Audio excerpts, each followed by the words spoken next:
Hey Gemini, how you doing? My name is Alex. I've got some oracle messages for you here today.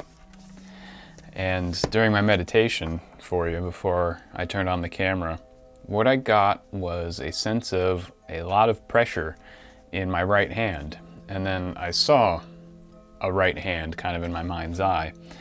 And it was a lot of pressure just building and building and building in the hand. And it was turning red, and it was caused by a great deal of blood flow in the hand. And, you know, to spare you the graphic imagery, it built up a lot of pressure, and it sprung a leak, we'll put it that way. It was kind of intense. So firstly, the first thing that I thought of was that the people say the blood is where the soul lives. It's where the astral body connects with the physical realm, or so they say. And the right hand also represents the will. Well, the hands in general represent like your will, your willpower, your volition, but particularly the right hand is the symbol of action, activity, doing. So perhaps there's maybe you're trying to lucid dream or astral travel. You know, lucid dreaming is astral traveling while asleep. Astral traveling is lucid dreaming while awake. And we can sometimes really try to do these things because we believe that we'll learn a lot through astral traveling and astral experiences, which of course we can. And sometimes we don't get results. Sometimes it's really difficult to astral travel or to have lucid dreaming, and we try all these different things, and it can kind of unbalance our other practices if we try to engage with the astral too much at the expense of other things like our physical practices or our mental practices or other type things. It can just become a little bit unbalanced. You can get a little spacey, have like an overactive imagination, experience a little bit of paranoia and things like that when we focus too much on the astral body and the astral aspects of occult practices. So maybe that's something for some of you, probably not all of you, but if you're like maybe lucid dreaming too much as well, if you do have good results with lucid dreaming or astral traveling, it's very easy to just do it all the time and get lost in fantasy and desire fulfillment, and we can fulfill all sorts of desires in the astral world during lucid dreaming and get addicted to lucid dreaming and lose touch with the physical world and the other aspects of our lives. It's like, someone who plays video games or watches too much Netflix, like just plays too much video games or whatever because they're trying to escape reality. Astral traveling is much the same thing. So maybe there's a little bit of that going on for some of you. See about grounding yourself, conquering that habit, conquering the addiction to astral traveling. Try to achieve maybe dreamless sleep for a little while and break yourself of the habit. Another thing is that the right hand also symbolizes the right-handed path of the Kabbalah, the tree of life. It's sort of a way of exploring the different spheres of reality. The Kabbalah, or the tree of life, is like a reality map, much like the I Ching or the tarot cards, something that helps us understand reality. And the right-handed path it's kind of like that love and light path, right? It's symbolized by 3 planetary spheres, Venus, Jupiter, and like a transcendent sphere beyond that. And we can explore all 10 spheres of the Kabbalah. Well, it's best to stay to the lower, 6 or so. But anyway, we can explore these spheres relatively safely as long as we do a little bit of all of them. We balance the way we ascend the tree of life, especially if our disposition is unknown to ourselves. If we don't know what we're predisposed to, what kind of behaviors, what kind of thoughts and feelings that we're predisposed to, we can explore all the different spheres, the different planetary energies and stuff like that in a balanced way. Take a little bit of each, explore one day, explore another day, do some ritual work with one on one day and another on another day.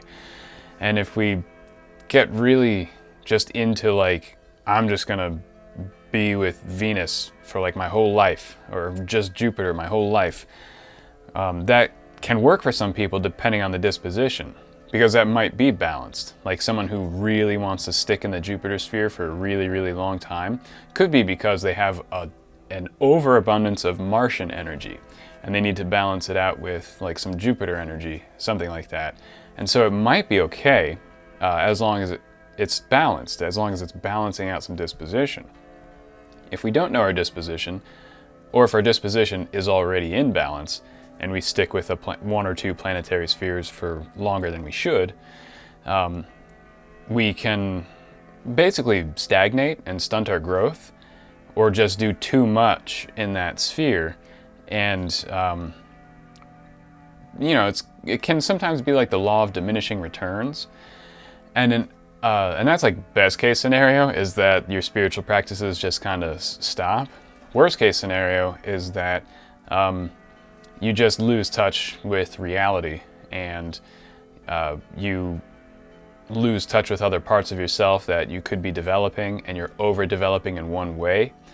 And then that one way that you're overdeveloping, to your perception, becomes the ultimate truth of reality. You think it's the answer. You think it's the whole of reality. You think it's the absolute truth. And this can kind of just put you in a sphere of like excessiveness. It would be, we call it dogma in our social and cultural sphere. It's excessive belief without balanced experience. It's like an experience that went too far. So if you are engaging in like right-handed practices, the sort of love and light, grace and mercy type practices, and it's not feeling quite right anymore, or if you feel a sense of stagnation or a sense of too much, a sense of being ungrounded in this, swing over to something maybe mercurial or Martian or Saturnian.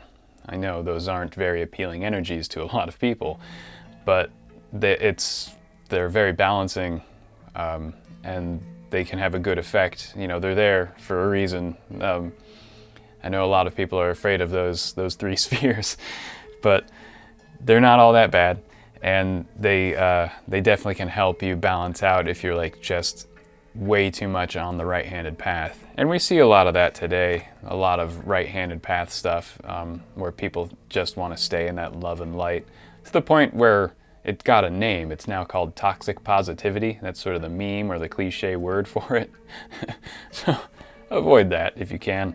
And I pulled an I Ching hexagram for you. I got hexagram 24, Fu, or turning back.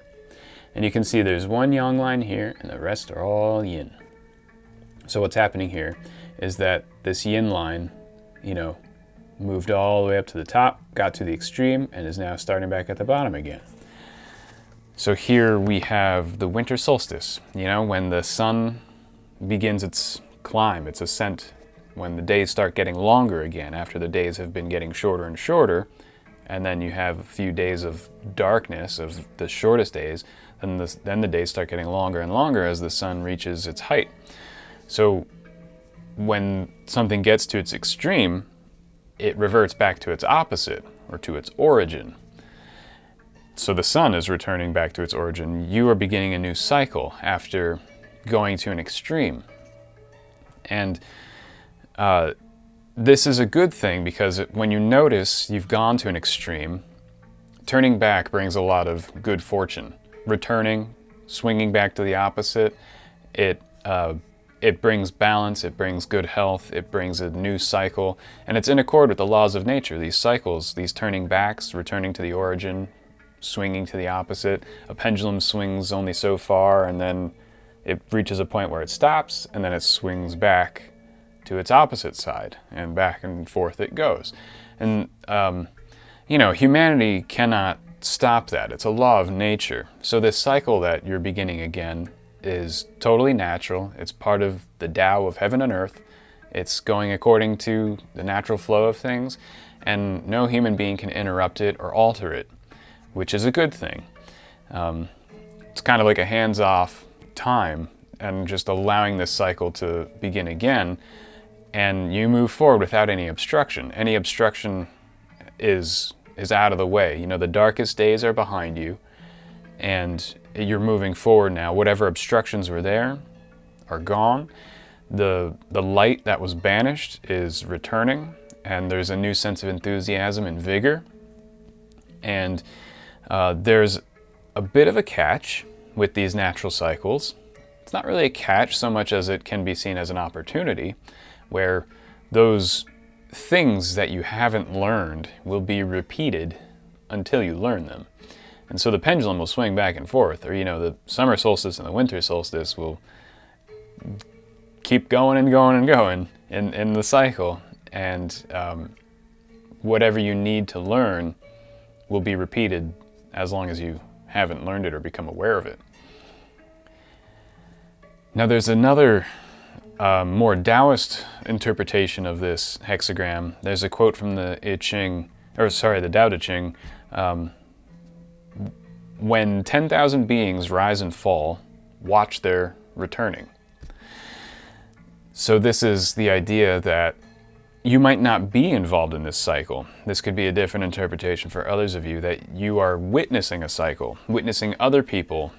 You're witnessing how things have moved to an extreme and now are moving to the opposite of that extreme. And you are now being essentially challenged to be detached from this swing, from this cycle, to achieve the void, as they say in this, actually earlier in this same verse, and watch from a distance. You know, with detachment you can see and not be involved, not be dragged under it. Kind of like, imagine being in the hub of the wheel of fortune instead of being on the rim. It's that kind of idea. So pay attention to how things are changing in maybe your social sphere at work, maybe just in the world in general, at large, and don't be swept up in it. You know, protect yourself from a state of detachment and transcendence, and not to interfere, not to try and alter the situation, not to involve yourself in the situation, because again, it's the natural course of life and nobody can change it.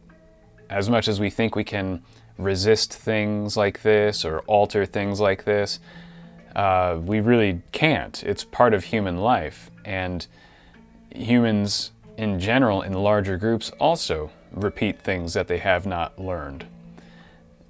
You know, those who don't study history are doomed to repeat it.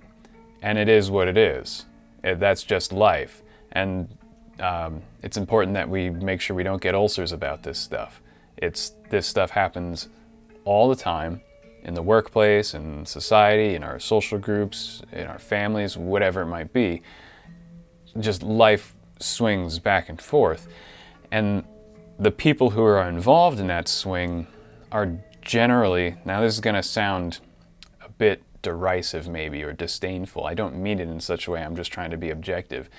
That there are people who are kind of just like programmed machines, and they just go with the social programming or whatever, and with the natural programming, and they're involved in these cycles, and they're all swept up in it. And it's because they don't have as much self-awareness as they potentially could. So the more we become self-aware, the less we're affected by such cycles and such cultural changes or whatever's going on, and such arguments or swings in relations, whatever it is. The more self-awareness we have, the less we're affected by these things. The less self-awareness we have, the more robotic we are, where we just react to the stimuli which is input into us, right? Stimulus comes in, a reaction is output, and to the extent that we are conscious of this and how that mechanism works within us is the extent to which we are free from these cycles or dominated by these cycles. So being at that transcendent state right now and understanding that natural cycles are natural cycles, it's the way of life, it's the Tao of heaven and earth, it's really not my business. It's like, this is like a hands-off approach kind of a thing. You know, if there's just too much willfulness, too much willpower in that right hand, it doesn't help. It just, it increases our blood pressure, it distorts the heart center, it distorts the crown and the third eye. And when those things are distorted, the throat gets distorted, and that means the way we express ourselves in the world gets distorted. So it's best to breathe deep, lessen that blood flow, get it back into the left hand, get it back flowing into the rest of the body, and let go at this time. So Gemini, I'm gonna pull some cards for you now. Let's see what we should focus on here today. What does Gemini need to know? Develop this reading further for you.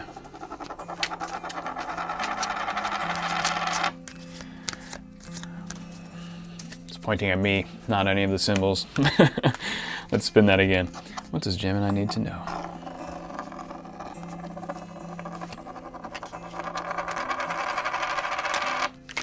We have the alchemical symbol for the earth. Oh, that's interesting. This I Ching hexagram is made up of two elements, earth above thunder. So earth is the outer trigram and thunder would be the inner. So here we have, you know, thunder being the inner trigram, that's like your inner life at this time. And thunder is very firm and action oriented, symbolizes an eldest son, which is like, you know, the one who's engaged, right? Who does things. So your inner life is engaged, and the outer life, the earth, responds. It doesn't move very much, it's very stable and solid. So you might be feeling an urge to move, you might be feeling a lot of internal activity and not a lot of external activity. So here, it's important to try and find like a way to enrich that external earth energy, that stable external energy, without like doing too much. Use that desire, that internal desire you have, all that energy and activity that you have going on within you, to not make too many actions, take too many activities at this time, but to somehow turn it into like a fuel that improves your outer life in subtle and enriching ways. Like the analogy is to imbue a talisman with your energy, right? You're not doing much, but you're doing a lot. You're not doing much in a physical sense, but you're doing a lot in a metaphysical sense. And it is affecting the physical world. So try and find a way where you can channel energies around and enrich the world around you. But, you know, kind of subtly, kind of not like out and out, but like in secret ways maybe, or just in ways that imbue instead of alter. I don't know. This one's sticking in my hand. We have the Queen of Pentacles. This is a lot of Capricorn energy. Yeah. Yeah, this is very earthy. So we got some earth on earth here. And she looks like she is literally just imbuing a pentacle with her spiritual power here. She's imbuing a talisman. There's a way that we can, when we have states of a lot of internal energy, we've been maybe practicing a lot of occultism or spiritual disciplines, and we're bursting with energy, and we have a lot of astral or spiritual or mental power within us, or etheric power, and it's just, we don't know what to do with it. We can create like a psychic well that only we have access to, and you have to do it secretly. And you can so don't necessarily tell anyone that you're doing this sort of thing. And you can create this sort of imaginal space where you can imbue it with your astral energy that you've been building up. It's like a metaphysical space that is all your own, that you can fill with an abundance of astral, spiritual, or etheric energy. And then you can draw from that well when you need to perform magical activities. And you can imagine yourself drawing from this psychic well and imbuing objects with this power that can essentially be like wish-granting talismans, or that they can have a certain effect. And like, a lucky coin, you can make literally like a lucky coin, a special ring that can protect you from, demonic incursion. Like, pretty much anything. You can set an intention and imbue an object with it, and basically anybody who then possesses that object gains the benefit of it. And it only draws from your psychic well to the extent that you imagine it is, that you are doing the occult work to imbue that object with more and more energy. When you're not doing the work, it doesn't draw from your psychic well anymore. So you can create these objects and then give them to people and improve their lives. You can also attempt to destroy their lives, but I would not advise doing that. Those types of operations tend to backfire on the operator. So maybe there's something with that art that you're very skilled at because you have so much will to do something like that. That's how you can expel this abundance of astral energy that you've built up, is by putting it into objects and setting different intentions with these objects, and then achieving different goals while in possession of these different objects. Just making talismans and magical jewelry and stuff. I know that might be a little too far out for some people, but it is an ancient practice that our ancestors have been doing for a very, very, very long time. Maybe you're interested in exploring something like that, and I think you'd be very, very successful at it. I mean, the Queen of Pentacles coming out on the earth here, that's like, you know what you're doing, and you have an abundance of that power. Maybe you've got an abundance of cool objects too, nice little knickknacks and stuff that you can play around with. And depending on your skill, those objects can maintain that energy for centuries or even thousands of years. And then whoever uses them, whoever comes in contact with them, can gain the benefits or the the curses, depending on what you do. Opposition here. Opposition. So here we have a lot of strength in an adversary. Well, when things swing to their extreme, they return to their opposition.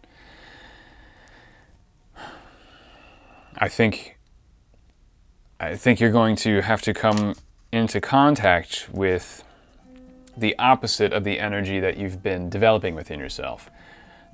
Whatever this right-handed astral blood pressure is, this willpower that you've been developing, or this other type of abundance of something that you've been developing, you will have to face its opposite in like a very real way. It's not going to be underhanded. It's not going to be a surprise. It's going to be like kind of open battlefield type thing. It's going to be like this. You have to deal with something that wants to deal with you, essentially. Something has gone a little bit to its extreme. You've done something to its extreme, or something has been done to its extreme, and that's not necessarily a bad thing, not at all. As long as you know when to go back to the origin, or go back to the opposite, and turn back and not go past the extreme, past a breaking point. Because, pushing something to the extreme or gathering something to the extreme, it can be very, very helpful. It could be a good thing that you've gathered. But, doing anything too much is bad for you. consuming too much vitamin C is going to make you sick, that sort of thing. Even though vitamin C is good for us, the right amounts. You know, the difference between medicine and poison is in the dose. And so because it's gone as far as it has, the opposite is going to like make itself known. It's kind of like putting the evil eye on yourself. Like you've made yourself known to some energy, and this energy is going to be like, oh, this is like my time to confront this type of person and to show them the opposite of whatever this is. Now, this could be a good thing for you, or it could be a not so good thing. Although I get the idea that this is a good thing because this is an auspicious hexagram here that you got. That, you know, the sun is rising again. This opposition is not going to be something that's difficult for you to overcome. It's going to be quite easy. In fact, you're probably going to overcome it very, very naturally and almost effortlessly. Like imagine a battlefield where you're participating in it, but seeing it from a higher vantage point, and you just have all this grace and skill and ability to eliminate the enemy like no problem. So it's kind of intense and scary, and it's like this real thing, this real opposition, but you like get through it. But it is going to be something that happens. It's hard to explain. Like it's easy for you, but it's also like intense. It's like something that just has to occur to make itself known. An opposite has to come up so that you can get through it and see how it works and conquer it. It's kind of far out, but it's like it's something that you're like already good at or already have the power to overcome. And now that opposite energy is like, okay, let's just see it in action. It's like, it's your time to like use that thing that you've been developing, use that energy you've been storing up. And you've got it. You have the energy. You just have to like use it. Like it's gonna be like watching a movie for you, but you're gonna be participating in it. It's gonna be like weird like that, almost like an out-of-body experience. The effortlessness with which you'll do it, but the seriousness with which the situation persists. It'll be interesting. So I'm gonna pull one last thing for you, Gemini, to round out this reading. What does Gemini need to know? Ooh. The secret. Here we have one of the occult signs. It's eye symbol. There's only 3 occult signs in these talismans that I've made, or these tokens rather. Yeah, there's just a lock, right? A padlock with a keyhole in it. I call it the secret. So yeah, maybe, I'm getting this idea that you've learned something that perhaps others didn't want you to learn. And that could be a problem for them, not for you. They might try to make it a problem for you, but it's not gonna matter.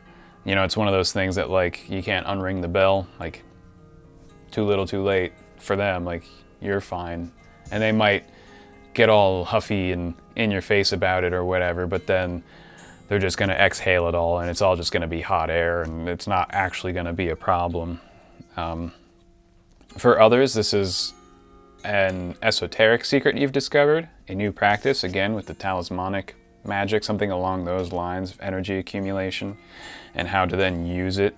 And these things are generally secrets in the occult world because they affect other people besides ourselves. And so of course there can be, let's say, malpractice in that field. So generally people who learn of these things keep them a secret. And they only teach them to those who have gone through certain trials of personality, or people just learn them on their own. And so that could be you. You could have proven yourself worthy of being in possession of one of these esoteric secrets because you can put it to good use. And you might not have known this. You might not have realized that you have been granted access to some secret and you've just been accumulating energy in that way, maybe just naturally because of your predispositions, your behavior, your honorable behavior, your spiritual practices, the things like that, and you've just been accumulating this spiritual power. And now you're realizing, now you're feeling it because you might be feeling unbalanced in some way. And you're realizing that, oh, something within me or about me changed. And I think it's for the better, but it has led to an imbalance. Now I'm aware of what it is because the imbalance made it show up.